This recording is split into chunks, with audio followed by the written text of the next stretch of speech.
Welcome friends, informative blocks here. In this video, we will see about Python programming. So let's start.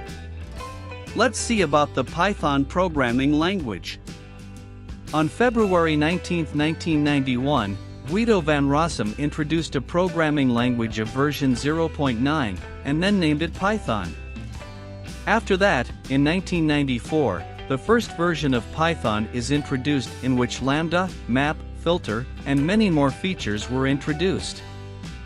After that, many versions were introduced, and today's latest version is 3.11.2. But, now a question arises, why is the Python programming language named after a word Python only? So, there is also a story behind this. Guido van Rossum made a general-purpose language but cannot able to find an exact and unique name for it. At that time, there was a circus show named Monty Python's Flying Circus, and Rossum loved that show, as he was finding a unique, short, and mysterious name, so he named his programming language Python. Python is a high-level language, and its syntax is very easy and simple to code, as you can just read the code and easily understand it. Nowadays, Python is widely used in almost every domain, like web development, software development, game development, artificial intelligence, machine learning, data analytics, and so on.